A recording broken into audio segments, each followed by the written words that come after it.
There it is. All right, so we are here for our equinox meditation. We are going to be doing together a meditation called the Union of Fire and Water. And I just wanted to give you guys a little intro to this as well. We're going to learn a bit of the theory because the Union of Fire and Water is also this really cool part of the corpus of Taoist meditation as a whole. So if you look into Taoist meditation and Qigong, and the word Qigong is really kind of a more modern invention. It didn't come into vogue until maybe the 1940s. But we could say Taoist meditation. And in the original terminology, this would be called Neidan, or inner alchemy. So a great description of what inner alchemy means is that underneath our physical body, or you could say within or something, all the language is poetic, right? It doesn't really refer to directions or vectors, but beneath, within the physical body and our kind of like waking ego to ego relationships, they say there's, you could call it a subtle body or an imaginal body. And this is the realm of dreams and archetypes and like power animals and all of the things that you'll see in mythology from human cultures around the world, of things that they aren't necessarily directly reflecting our waking day-to-day consensus relationships, but you could say they are indirectly affecting those, because as you likely know, if you're having a conversation with someone that's mad at you and they're really trying not to let on that they're mad at you, you still get it, right? You still feel this. And there's some interesting research out there that shows, we humans are very good at, we don't, in the studies that I've seen, we don't know it. Oh, is that pheromones? Is it some kind of subtle energy? Is it some kind of subtle body language? We're not sure, but we're really good at picking up on what another person is vibing with. So this does affect one another, but the main affected party from this work on the imaginal body or the inner body or the subtle body is you. It's you. So just like when I love a good fantasy novel. Just to tell you the truth, I like a sci-fi novel, okay, but I really love a good fantasy novel. Any fantasy novel lovers? This is how I've learned to try to get rapport on internet classes and see if we're here. Okay. Okay, sci-fi lovers. Okay. Let's see. Historical realism. Any historical realism lovers? All right. Any historical revisionism, like the good kind, not the weird white supremacist kind? What if Benjamin Franklin was an alchemist? And alchemy, that I like that kind of stuff, Okay, anyway, all that inner world, like when I read a fantasy novel, my endorphins change and my neurotransmitters change. And like, depending on what goes on with these characters in the book, like, you've probably experienced this watching a movie as well. Not all of us are readers. Watching a movie, listening to a great podcast, there's a feeling when your heart opens. Does that make sense to folks, right? Something happens in fiction and you fall in love for a second. I know it was that second Twilight movie that did it for you. And you just, we know what that gush feeling kind of feels like, or, we're presented with a villain, maybe fictionally or non-fictionally, and they're not right here in my house, but the moment I think of them, I'm spiking the cortisol in my system and lowering the serotonin in my brain and stuff like that. So in ancient metaphysical practices, we might say what I'm talking about in terms of neuroendocrine interactions. They would call the difference between like the causal realm, the creative aspect of our thoughts create images, and then those translate into sensations and emotions and ultimately percolate down and affect our physical health, right? You run that cortisol too much, it actually Well, it decreases inflammation in the very short term, and then it promotes, it decreases long-term healing of injuries in the long term, and all kinds of stuff like that. We do that just with our mind. So the system of inner alchemy that the Taoists talk about, and it's quite a continuum. If you look into the history a little bit with the inner alchemies of the Indian yogins, the Chinese alchemists and the Indian alchemists were quite good pals, and then that went up into Tibet, and so you've got this kind of like Tibet, Mongolia, China, India, Nepal um, thing going on, and they're all speaking this language of inner alchemy. Okay, well, what does that mean? It means that we want to ideally, you don't get to control everything. I'm one of those people who sort of got in the genetic lottery, like I have to work really hard for enough serotonin. Like that's my particular kind of brain. Um, and that's not something I can really control, right? I can't just sit down and like will myself to have a replete serotonin brain. But I do have some influence over that if I take a look at like, well, what are some of the serotonin generating things that one could do? Oh, I could do calmative meditations. I could actually give myself time to read those books that I like. I could cuddle a dog and get some oxytocin, if not for serotonin. I could use the right kind of diet. I could use the right kind of diet for my gut so that my gut is working properly with that kind of thing. So all of these things I have an influence. And similarly, when we use these inner imagery, as well as we'll be creating emotions internally, right? So it's not always easy, but I could ask you to bring to mind something that you're grateful about. And most days, we're at least able to do that a little bit, and we can start to actually build a feeling of gratitude in our system. For the inner alchemists, they would then try to take hold of those sensations and kind of move them around in their body as if there were living energies there. They would do that by visualization, or they would do that by actually just kind of like changing the feeling. I put my mind in a certain place and the sensations inside my body will move. So we are we're exploring a practice tonight of inner alchemy, using what influence we have to change the condition of the imaginal body, with the idea that that'll percolate through to our physical body and percolate through to our relationships. And good gracious, does our world need some help in its relationship department? So anything we can do to contribute to that, I'm totally for. Okay, so in the repertoire of internal alchemy, there are a number of principles, slogans, practices, and progressions. I was getting into yesterday this idea of cycles and progressions. So in internal alchemy, you will see that there are progressions, just like I was just doing them before class. I hope I'm not too shiny because I was just working out before class, and I'm doing some progressions to up my reps on pull-ups, right? I started doing strength training before calisthenics, and then I put on like 30 pounds, hopefully most of it's muscle, but now pull-ups are a lot harder because I got to lift that extra 30 pounds. So if I'd have been doing calisthenics from the beginning, maybe, I don't know, but now I have to go through these progressions, right? And so, I do couple little curl type things with my kettlebell, and I do this kind of like assisted pull-up. Then you would move on to doing, regular pull-ups or arm in pull-ups or whatever. And then the progressions go to like, oh, you can do them with one arm, or you can do that thing that I see these people's videos on TikTok where they're like sliding the archer pull-up or something, like all this cool, just like super awesome athleticism. And the cool thing to know about that is that there's a step by step by step. Maybe not everyone in this body is going to get to a one-armed pull-up, but if you had the right conditions for that, there's a ladder that you could climb to that. And the same thing with push-ups and squats and the whole deal. Just like we learn to write the alphabet and then words and sentences and poems, of course, is the whole point of that, is writing poems.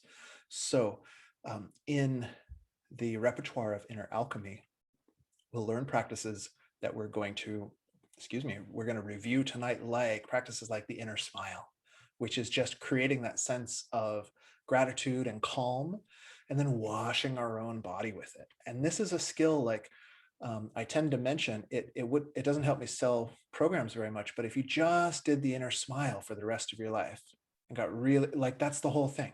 All the rest of the alchemy would kind of do itself if we could just get the inner smile. But because we like a little fun and variety, then we'll do the 6 healing sounds, and we're visualizing colors and vibrations in our different organs, and we're working with emotions and virtues. And you get that idea of the inner alchemy. It's like, okay, visualize a white light and create a sense of honor.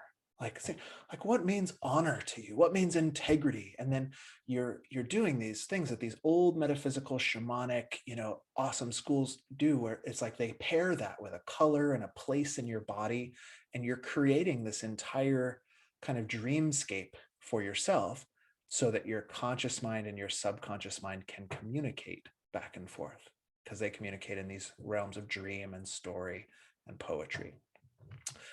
Okay, so they go through stuff like that. There's a practice called the fusion of the 5 elements. There's a practice called the fusion of the 8 forces. These are all aspects of Taoist internal alchemy. And then in the progression, after you do a bunch of that, you would come to a practice called the union of fire and water, or sometimes called the reversal of fire and water. And that's what I want to talk about tonight. Because this is the practice we'll do is really good as a medical Qigong. So you don't have to be at a very advanced level to do it. But it does come at a certain point in these inner alchemy progressions. And the philosophy behind that is really kind of cool. So I just want to spend maybe 5 more minutes on that, and then we'll get in. Okay. Gosh, oh yeah, some of those folks who needed a link did make it. Good job. Okay, so fire and water in Taoism, remember this, there will be a test later. No, just kidding. In Taoism, fire and water really refer to the hot, transformational, radiant, explosive, outward going, kind of like catalytic energies in your body and mind. So in my current language, I tend to call that like the energies of transformation. And then the water energies are the opposite way. So where fire is radiant, water is symbolic of that which is condensing or contracting. And in my personal language, I would tend to call that the integrative. So in Taoist philosophy, there's a transformative impulse and an integrative impulse. If we're doing our, this is why my business is now called Temple Style Integrative Arts, right? I believe if we're doing our practices well, we'll go through a phase where we're leaving our comfort zone, and like I did in my pull-up progression today, but we're not leaving it so far that we're harming ourselves. And then we come back in, you take nourishment, you rest, and you go and integrate. And so like the metaphor with the muscles, the body's actually responding to that stress and weaving it back together more strongly. In our practice, where the slogan, just aside from this specific meditation we're doing tonight, but where the slogan of unifying fire and water or regulating fire and water comes in, is that it is felt if you take a too aggressive attitude with your practices, then you're applying too much fiery energy. You're applying too much of the energy of fire. And have you ever done this in part of your life, in your business life? Or I did it with meditation. I do not recommend that kind of stuff. Man, it takes a long time to recover. But too much fire leads to burnout, right? You can burn yourself out. You can burn out your circuits by like doing this chakra stuff. You may not even believe chakra stuff is real, but if you do too much of it, you can burn them out. So just try it. It's a testable hypothesis. Don't try it. I tried it for you. Okay, so you don't want too much fire. But similarly, have you ever tried a period of life where you just stayed in the comfort zone? You're like, nope, enough transformation, buddy. No more of that. I'm just staying in my comfort zone. And I'm a big proponent of the comfort zone myself, but there's a certain meaning of this, which we start to get like, I notice if I don't work out for long enough, my muscles get sore in a different way, right? Like if I've worked out too much, I'm like, oh, I'm going to rest. And then if I just keep going with just resting, then I get a whole different kind of soreness. So according to this philosophy, you want to just thread right through the middle, where if you have too much of this fire quality, you want to add in some of the water quality. If you have too much for you of this water quality, well, then you want to see if you can kindle that fire quality. And this is a basic principle of Taoist inner alchemy. So if you know that principle, like I love these because they're just little slogans, right? So when I did practice my meditation practice too intensely and too fiery, one of the things that helped me not mess myself up even more is that I remember this little slogan popping into my mind, like balance the fire and water, or actually as one of my yoga teachers taught, which says you need to know where the gas pedal is, the brake, and the clutch, right? You need to be able to use all three. Don't press the gas and the brake at the same time. You want to be able to balance these if you're going to be able to drive the great vehicle of the Mahayana or something like that. So we can, if we have this slogan, we have the principle, we can do all of these things to try to balance ourselves out. Like if you are an overachiever at work, you're finding yourself burnt out, you might think, well, maybe you're not going to stop being an overachiever. Maybe I'm 32. This is when I'm going to do this, a pedal to the metal time. But you might think, what are some of the water element integrative things you could do to balance that out, right? Do you get yourself a membership at the float spa down the street? Do you, I don't know, start making sure you're taking your trace minerals at all? Do you take magnesium before bed? I don't know consult your own naturopathic physician. But you can start to think about balancing these things out. If on the other hand, like you just can't get motivated, right? And you're kind of afraid to, well, maybe you hire a really skilled mentor who can help you build just the right amount of fire, right? And then if it gets too much, oh, they help you return to your comfort zone. So these are just some ways we can apply this principle. Yeah, the clutch, man. I hear that might be in your brain, it's the anterior cingulate gyrus, I believe. And some of us as well, by my own genetic lottery, I found we don't produce quite the right amount of GABA, or we can throw it off if we get the wrong nutrients. And GABA is what makes that neurological clutch actually be able to shift from one mode to the other. So, these are kind of just cool things we can look up. And this, if you have this principle, you can kind of fit them all into the principle. So I'm a fan of this ancient metaphysical way of learning, which is through slogans and principles and diagrams of yins and yangs and stuff like that. I know that's not how you pronounce yang. Okay, to tonight's meditation. In the Daoist alchemical view of the body, you have the upper part of your body above your diaphragm. This is not only the Daoist, but that whole Asian continent systems of inner alchemy. They say above the diaphragm, things tend to get a little hot. You've got your heartbeat going and your lungs puffing, and probably worse if you do that Wim Hof stuff, and your electrical thunderstorm brain is going, and your chit chat mouth is just going on all the time, right? And so they say above your diaphragm, things tend to get hot, and you can have a tendency to get too fiery. Similarly, your heart in the Taoist view of the inner body is where the radiant qualities of, like, they would say, like your essence nature are radiating forth from your heart. So, if you've like fallen in love with a child or a puppy, this thing just has this feeling of going like,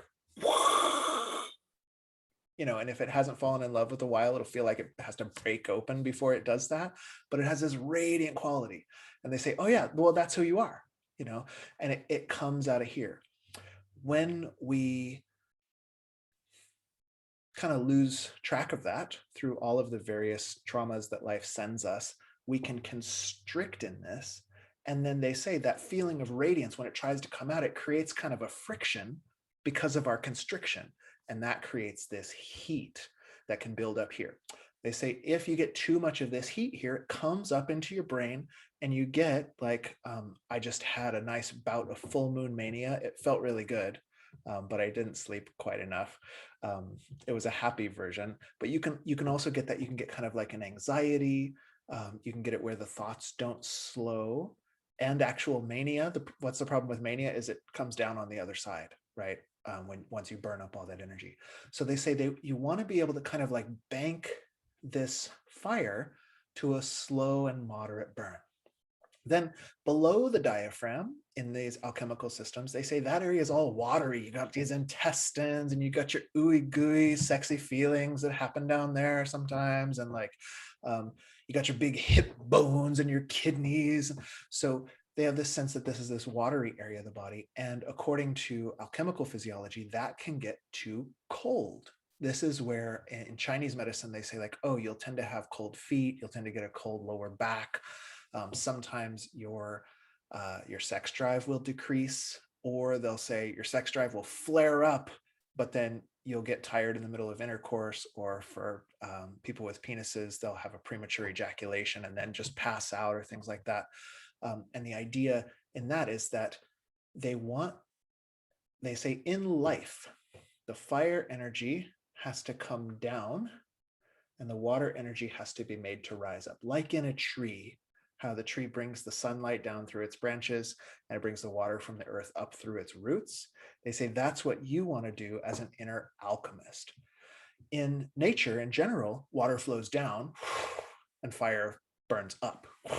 But they say if you get that, that's where you'll know you have what they call a fire-water separation. A mild one is when you try to go to sleep and you can't because your head's full of thoughts and your pillow is so hot that you have to keep flipping it over. Have you ever had this? But your feet are cold and you have to keep putting blankets on your feet. According to Chinese medicine, they say, yeah, you've got the heat rising up and then the cold is falling down. And so they developed meditations like this in order to encourage your body to reverse that cycle and become again like a tree with the warmth coming down and the cold rising up. So that's just a fun little overview. Man, there's so much detail that I'm not giving you, but I'm so prone to monologuing for a really long time that I'm just trying to edit as much as I possibly. I'm trying to err on the side of editing just to give you a taste, to get you stoked about the ideas of Taoist inner alchemy. We're going to do the practice. I'll guide you through it, but let me give you a little introduction. We're going to warm up with our 6 healing sounds Qigong, just because this kind of like vibrates your body into openness. In inner alchemical traditions, often they will start with some kind of dynamic practice, a movement practice, a visualization practice, and then move from there into more stillness. So we'll do that. We'll find ourselves in stillness. And then we're just going to be working with building up this quality of that radiance in the heart, and then building up the quality of this condensing that feels like wisdom in the kidneys. And content warning, I will also talk about like it feels kind of like the sexual urge that some of us have experienced, which is kind of like this.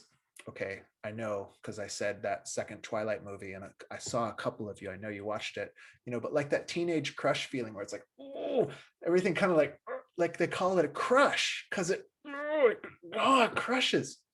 If you've never felt that before, that's okay. We all have different expressions of internal energy in our body, but we're going to imagine whatever like turns that feeling on for you. Maybe it's about art, comic books, ice cream, classical music, but oh yeah.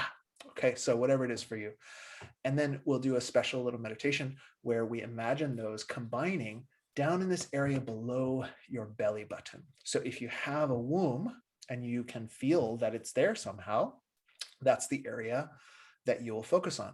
For those of us who don't have a womb, it's you imagine placing your awareness kind of in where your physical center of gravity is, kind of halfway between the belly button and the pubic bone in the center of the body.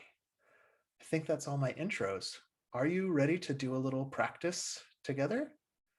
Cool. So this very sacred meditation, we're doing it as close to the equinox as possible to help us get aligned internally with the powerful energies around us. Okay, find yourself a meditation seat. You could do these lying down if you had to, no problem. You could do these standing up if you were passing out listening to my sonorous voice, but most of you I'll encourage to sit. You can be in a chair or a stool like me, or even sitting on the floor cross-legged or in seiza, whatever works for your body. Let's take our belly button around in a circle, like a little belly dance. We're just gonna kind of warm up the living body. And as we do this, we'll warm up our inner smile. So just lift one corner of your mouth and then the other, and imagine, or actually do, just like sending good vibes into your body. And if perhaps some days you don't even have any good vibes to send to your body, so just feel mine. I'll send good vibes to your body, or invoke the white Tara or Gaia or something like that. Okay, switch directions. Subtle, gentle smile. Send good vibes in. And we're just kind of massaging those internal organs. So just imagine them relaxing, having a good old time. Okay, then we're going to take our spine through this dragon spine. So I'm going to bow my spine and roll forward, and then I'm going to ripple my big dragon neck up. So as you like it, do this in a way that feels good to your body. None of this should hurt. And if you want, you can smile to your spine. Smile to your spine. That's what we want. And some people believe there are little chakra plexuses in there, so you could even smile to those and feel them opening up as we do this. Turn toward one leg, kind of on an angle, and keep rippling. And then turn toward the other leg on an angle and ripple a little more.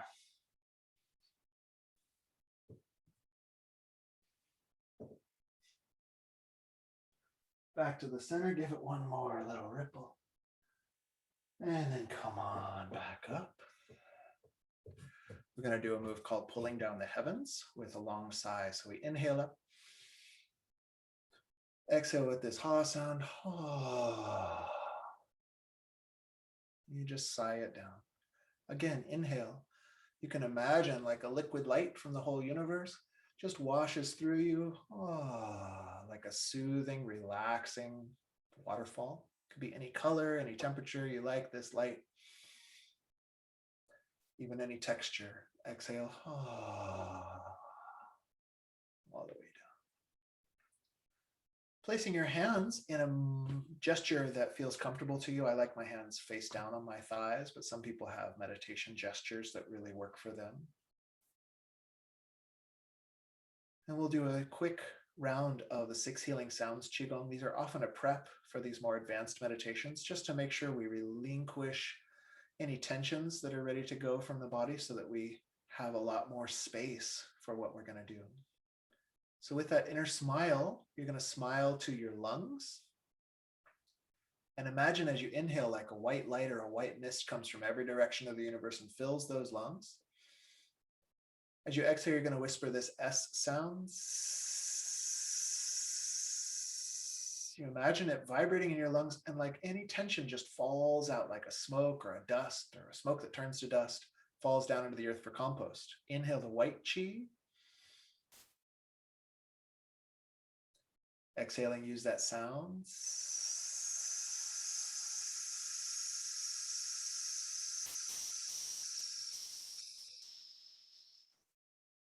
And one more time.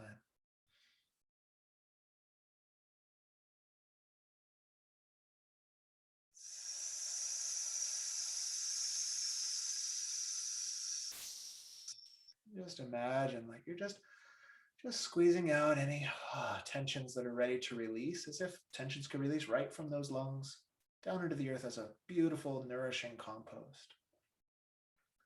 Take that inner smiling energy and smile it to your kidneys. They're down underneath your ribs in the back, in your lower back. When you inhale, you're going to imagine a beautiful deep blue color comes in just from every direction, like a blue mist or a blue radiance, fills those kidneys. You're going to whisper a sound that says choo-ay. So it goes like this. Do it with me. Choo. I hope the whisper picks up on Zoom. Inhale those blue. Imagine filling your kidneys. Chue.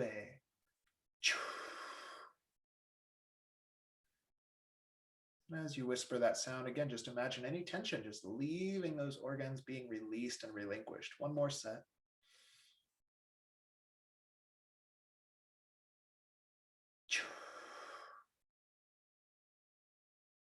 Let it go into the earth as a compost, like it's going to nourish something. Relax that, and now smile to your liver, which is under your right rib cage.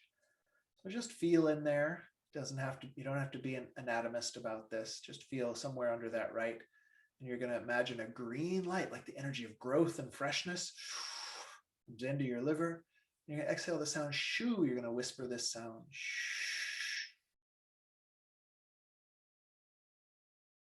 It's like the sound of a gentle breeze. Again, that green light, like freshness. Exhale with the shoo.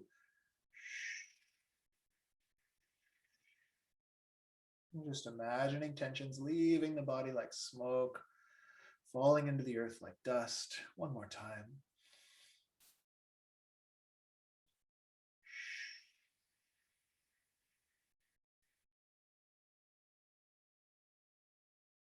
Letting go of tension from that liver, from that right side. Let it go into the earth like a compost. Now your heart, just slightly on that left side, at the bottom of your sternum. Inhale a red light or a pink light, whichever one feels better to you. You inhale to that heart. The red's more like passionate livingness. The pink is a little softer and sweeter. So whatever you like, you inhale it and you exhale with the sound ha. You're going to whisper that ha.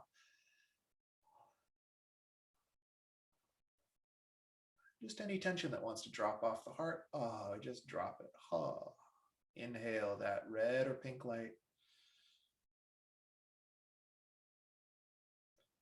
Exhaling using that ha sound.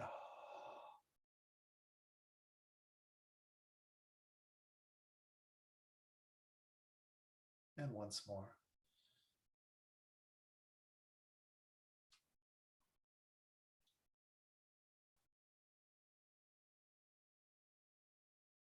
Let go, let go, let go.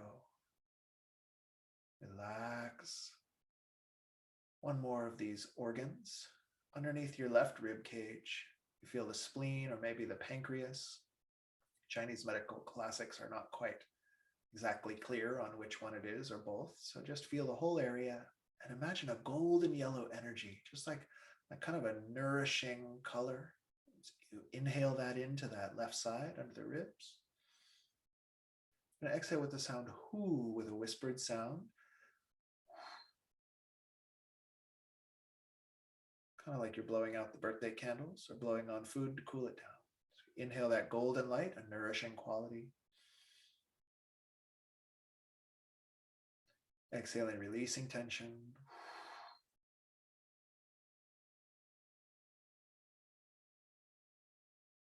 And one more time.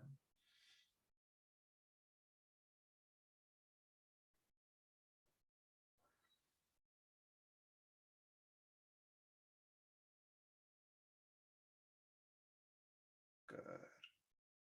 We're going to do the pulling down the heavens movement one more time. And this time we'll use a different sound, which is he, like almost like a nervous laugh, but we're using it to make us less nervous. So it's he. So we're going to inhale up. Your hands will come up. And as you pull down the heavens, the whispered sound. Like you can wash tension out of the whole body. Compost it down. Inhale.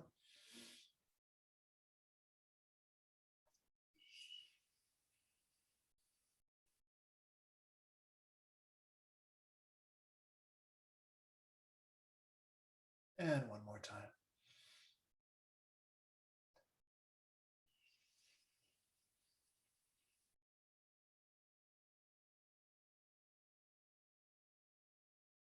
Come back into your meditative posture and just notice how you feel. For many of us, these healing sounds are very calmative, stabilizing to the mind. Maybe that's the case for you, but whatever happened is okay.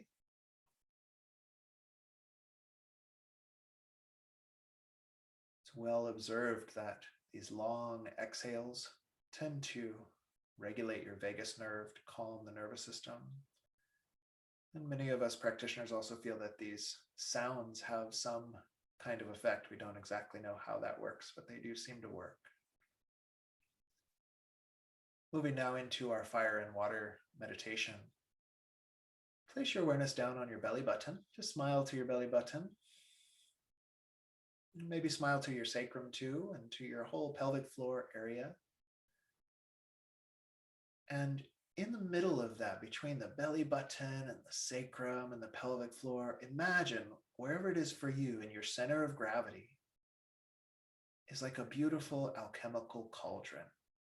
This is your imagery, so make it what feels beautiful and sacred to you, and place it in the spot that feels just right, somewhere down in that lower cauldron space. As you smile, it just creates itself very easily. And know that you've created this sacred implement in your inner body with which to do this alchemical practice. Starting with our heart, you're going to smile into your heart and just have the imagination that this heart is the seat of that radiant quality of the spirit. Call to mind perhaps a time where you met a little person, or sat with a mountain, or met a cat or a dog, or fell in love, and you had this experience of unconditional joy or love or gratitude. See if you can catalyze that, and then just feel it in your body somatically.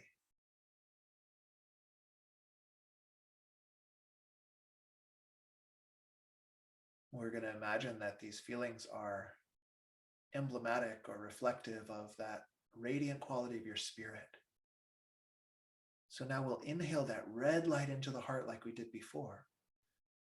And as you exhale with the ha sound, imagine it getting brighter, and that gratitude and that love getting stronger. So we'll do this for a few rounds. You inhale the red, you feel that quality of radiance, joy, of gratitude getting stronger. And some days, if that's not easy for you, just imagine it's happening. Like, what would it feel like if that did happen? And just pretend, at least just visualize the light. It's said to have a great effect on your inner body and meridians anyway. So whatever works for you, inhaling the red, intoning the sound,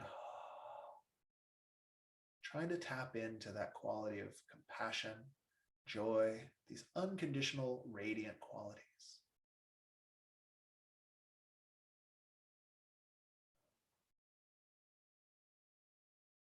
And then just feel that this heart is now kind of brimming with those qualities of unconditional compassion, gratitude, this master key for cultivating that radiance of the heart. And you're going to imagine that somewhere around your solar plexus, or maybe a little bit above, there's a little red ball. And this is as complicated as it's going to get. But they call this like a collection point for that fiery energy. And so you just imagine that that red light you've built up in the heart, this heat, and also any heat that needs to be brought down from excessive thinking or manic thoughts or anxiety from the head or any of this upper body. Imagine this little red ball at your solar plexus is spinning and spiraling in any direction, and it's pulling in this red light, pulling in as if it's exerting gravity. It pulls in this red light and it gathers. So you've got your luminous heart glowing like a sun. You've got this red ball, and it's collecting any of the excess heat and also this beautiful radiant energy, all of this of the nature of fire in the alchemical tradition. Until you feel you've got a glowing red ball glowing at that solar plexus. And you can just let that process continue on its own. This red ball gathering that energy of fire, the energy of passion, of love, wakefulness, collecting at the solar plexus. Let that continue. And now smile your way to your kidneys. We're going to inhale that deep blue color to our kidneys and just find a color that inspires you with this feeling of depth, of profundity, of it's kind of like an oceanic vibe or like a deep midnight sky. Those don't have to be the colors. That's the feeling that you want. So find a color that you can visualize that does it for you, or even just imagine. Maybe you don't see colors in meditation, but have that feeling. Imagine that you did see that color. As we inhale, we pull that blue light into the kidneys. We see them glow brighter and brighter.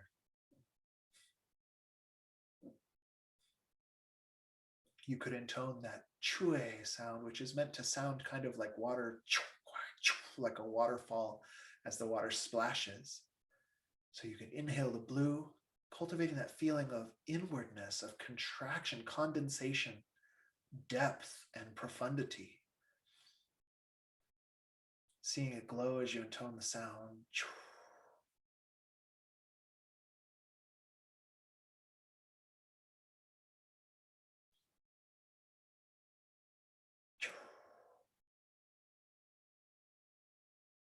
And also having this sense where the fire energy is like the unconditional, the water energy is like our diversity and our uniqueness. In Taoism, they call it your own personal destiny. And so this is where that sense of having a crush or having that sexual desire or even having your own fandom of a band or a comic book or a type of literature or something. So you want to feel that kind of like, ooh, that juiciness, we might say. And almost as if that was a quality in the universe that you could pull into your body and align yourself with this deep blue light. That sound, chue, almost sounds kind of like juicy. So you can get that vibe. And then imagine those kidneys are brimming over, radiant and bubbling with that blue light, that sense of personal destiny and juiciness and crushiness. And also depth and profundity. This condensation is what gives rise to wisdom and stillness in this Taoist system. Just like we did with the fire element, imagine now at your pelvic floor, right in the center of your pelvic floor, a blue ball, this same color of blue, a little blue sphere, and it's spinning and spiraling. And it gathers that blue quality of light. Imagine this light as a cool energy. It's gathering into that blue ball spinning at the pelvic floor.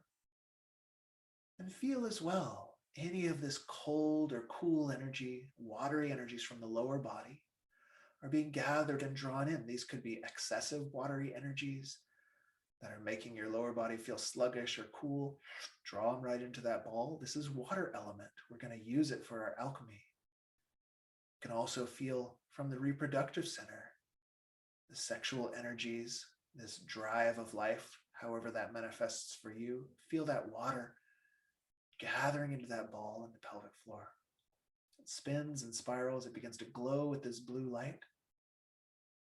And again, feel like you could draw in that quality of water from the universe at large, from the planet. This coolness, this depth, this juiciness. And at the same time, that red light in your solar plexus is drawing in those qualities of hot, unconditionality, and radiance. And so just imagine now you have this red light at the solar plexus, this blue light at the pelvic floor. And we're going to imagine, if you can at the same time, that this red light travels down the front of the body. This ball of red light travels down the front of the body. And at the same time, the blue light travels up the back of the body, like it enters your tailbone and it travels up the spine. And they pass each other at the level of the navel. Little red ball at the belly button, little blue ball at the small of the back. And the red fireball goes down by your pubic bone. The blue ice water ball comes up almost to where your solar plexus is. And then they enter into the center of the body, like there was a central channel of your body. The fire is down below that cauldron we made, and the water is up above. Just take a moment and imagine this, that cauldron down in your center of gravity, and this red ball of fire below it, this blue ball of water above it, representing these universal forces of radiance and depth. And in this alchemical meditation, we bring them together. So now imagine almost a type of suction from that area of the cauldron that pulls that water energy, that blue ball, down, and it pulls that fire energy, that red ball, up, and they meet together. That blue ball merges with this cauldron, the fireball merges with it underneath, and imagine these two energies fuse together and catalyze one another. If you feel a sense of like suction in your body, it's a good sign you're doing it right, but you can also just create that sensation or sense. And as you imagine these two energies coming together, imagine a steam begins to emit from that cauldron. It might be a purple colored light, or it might just be like a crystalline or white radiance, whatever works for you. Imagine that this steam is the perfect balance of these fire and water energies. And feel that as it pours out of the cauldron, it pours down and fills your pelvic bowl. And it pours even down through your hips and your legs, down through your knees and all the way into your feet. And it balances and heals, lubricates those joints, soothes the muscles, fills out the energy body. Come back to that cauldron and get that sense of the joining and the merger of these two awakened energies. As the legs fill up the pelvis, the reproductive organs, the base of the spine, the sacrum, and the hips, all filling up with this purple mist or clear mist or white mist. And then feel that it begins to fill up your torso. This mist begins to radiate into your organs, specifically first into your kidneys, and it's almost like sponges. They drink up this balanced energy, this perfect warm and moist energy that sustains the body. You can feel it fill up your spine and the discs between your spine. All the fascia in there, filling up the intestines and the belly, and then up into the spleen and the stomach, the liver and the gallbladder. Like sponges, this energy flowing in, filling them up, and even transforming the energies within those organs themselves. Continue up and fill the body up into your lungs and your heart. Soothing and calming, opening and nourishing. Occasionally, you may even feel like some energies or tensions get released, and you can just feel they fall back down into that cauldron and are burnt up in this alchemical mixture. Feel the fire, water coming together again, creating more and more steam that flows down through your arms, healing your shoulders, your elbows, your wrists, your hands, your fingers, filling with this beautiful mist.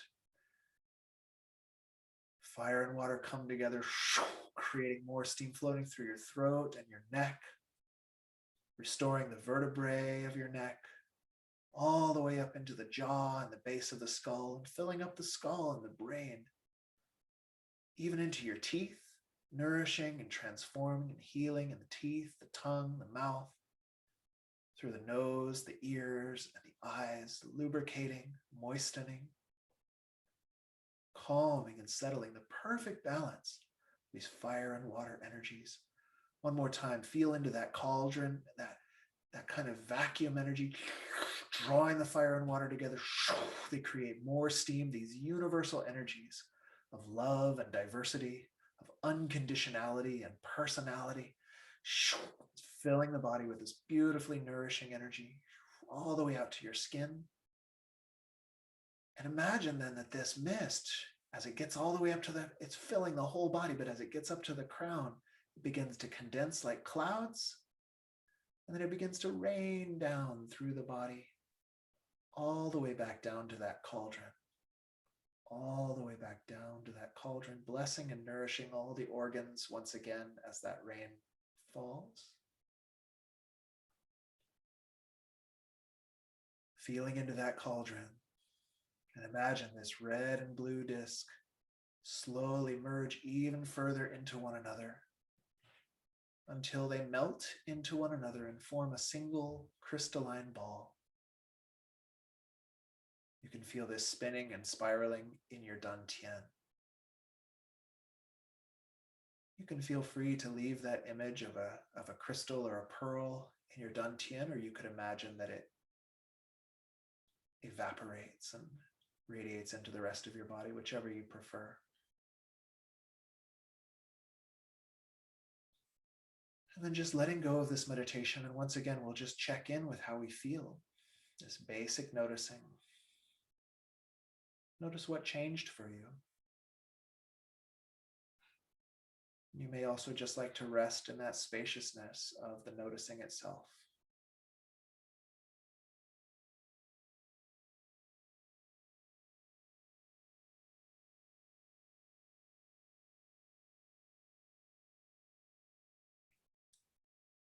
Okay, letting go of even that non-meditation. You can deepen your breath a little bit and invite your mind to move back to the conversational level of being. And if your eyes were closed when it's time for you, you can slowly let them open right back up. Move the body around in a tiny bit of stretching. And let's rub our hands together. And if you like, just massage out your face or your hair just a little bit. Oh, it helps to reawaken the senses. Some of you may have dropped into a deep, what we would call subtle state or causal state experience. And so when we touch the physical body, it helps us to integrate and merge those causal and subtle experiences back with our waking reality. And then I like to just do Gandalf strokes the beard. And we just settle, soothing and settling down that front bod. All right. Well, that's the fusion of fire and water meditation. And it is officially 7:30. So if you need to get on going, this is the time the class was scheduled for. But if you'd like to share an experience or ask a question, I'll stick around maybe for about 7 more minutes. I've got that long before I need to eat some dinner. So feel free to log off. That's our official class. But if you'd like to stay for the check-in, or if you want to ask something after that, please feel free to do. As well, tomorrow, if you didn't get enough Taoist meditation, tomorrow we start our annual Autumn Qigong and Meditation Retreat. Whee! So this is kind of like the on-ramp for that. You can still sign up for that. It's all like if you found your way here, you've seen the advertisements for that. So you can do that. And then in January, again, we'll start the alchemical immersion, which is all of our basic practices and kind of creating a group online container, so that in April or so, then we'll start next year's level 1 Qigong instructor certification and long immersion. So lots of fun stuff coming up. Just watch for that. But this is the fire and water meditation.